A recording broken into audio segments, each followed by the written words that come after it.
من يومين كلمني حد من زمايلنا، دكتور أسنان، وكان عنده مشكلة مع مريضة بتواجهه إن هي دايما بتخاف. هو مش قادر يقرب منها أو يشتغل لها أي حاجة لأن الخوف مسيطر عليها بشكل كبير جدا. هي قلقانة حتى من إن الدكتور يبدأ يبص إيه اللي موجود في أسنانها، فما بالك بقى ببقية الإجراءات. وكان بيحاول إن هو يتناقش معايا في ليه الناس بتخاف من دكاترة السنان بالشكل ده.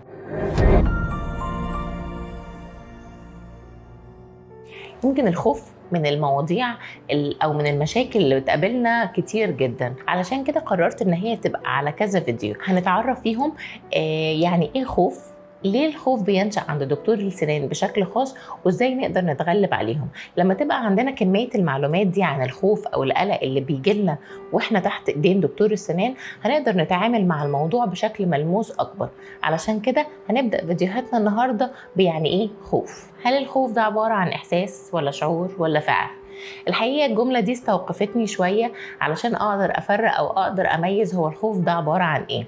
فبدأت أجمع معلومات أكتر عن الموضوع، بدأت أروح أشوف دكاترة علم النفس أو الناس اللي اتكلموا في علم النفس بيعرفوا الخوف على إنه إيه، وكان أول واحد فيهم هو سيجموند فرويد.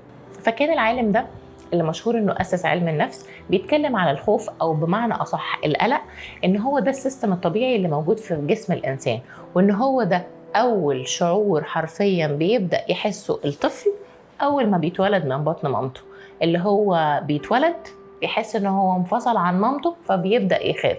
فالخوف هنا هو العامل الغريزي اللي بيخلي اجهزه الجسم تبدا تشتغل. هو كان في بطن مامته متوفر له الاكل والميه وعايش 100 فل و14. اول ما طلع من بطن مامته انتابه شعور الخوف، فبدا مخه يدي اشارات للقلب انه يشتغل ويضخ الدم، والرئه ان هي تبدا تتنفس، وانه يعيط علشان هو جعان.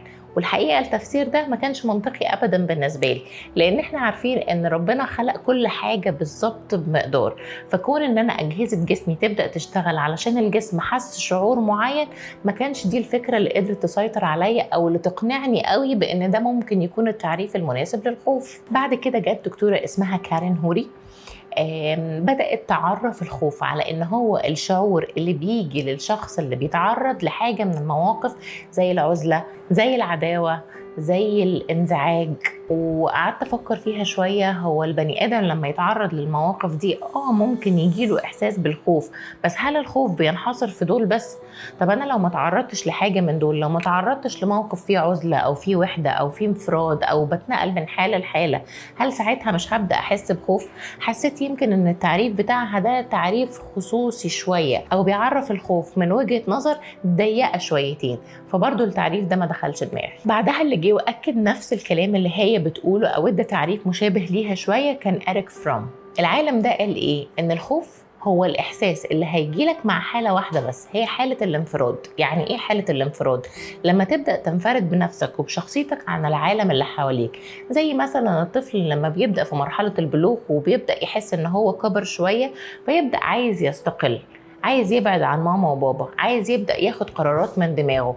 ومن هنا بيبدأ إحساس الخوف جواه يشتغل. ايه ده؟ هل انا هقدر اعيش حياتي لوحدي؟ هقدر اخد قراراتي لوحدي؟ طب هقدر اوفر لنفسي الحاجات اللي بابا وماما كانوا بيوفرها لي؟ الاحساس بالاستقلال. مش بس هنا، ممكن لو انت جاي تغير شغل من وظيفة لوظيفة تانية، قدمت واتقبلت، فانت رايح لمكان جديد، بتنفرد بنفسك عن البيئة اللي انت كنت عارف فيها نفسك، وبالتالي رايح لحتة ما تعرفهاش، فيبدأ احساس الخوف يظهر. وهكذا بقى من كتر المواقف اللي ممكن تتعرض فيها للانفراد.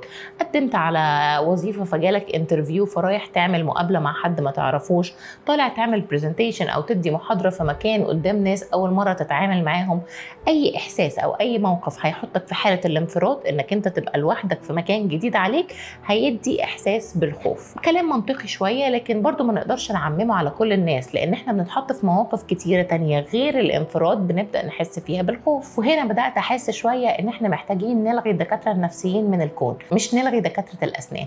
معقولة كل لحظة او كل تصرف هينشأ في حياتي هيبدأ يتولد معاه احساس بالخوف؟ حاجة مش منطقية ابدا. هي باقي المشاعر راحت فين؟ راحت فين الحماسة؟ راحت فين اللهفة؟ راحت فين الاصرار على انك انت تعمل حاجة او رايح تقدم على وظيفة جديدة؟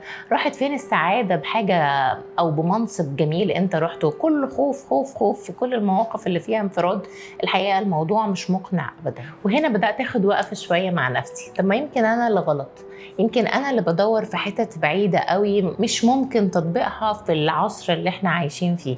فبدات اطلع بالقرايات بتاعتي شويه لقدام للاطباء النفسيين اللي موجودين في العصر اللي احنا عايشين فيه، او المفكرين او الناس اللي مهتمين بعلم النفس اكتر. كان من امثالهم دكتور احمد عماره، دكتوره ناهد شوقي، في المفكر امين صبري. بدأت أسمع كتير للناس بتتكلم إزاي عن الخوف، وكانوا الحقيقة بيقولوا أو كلهم بيجتمعوا على إن الخوف هو عبارة عن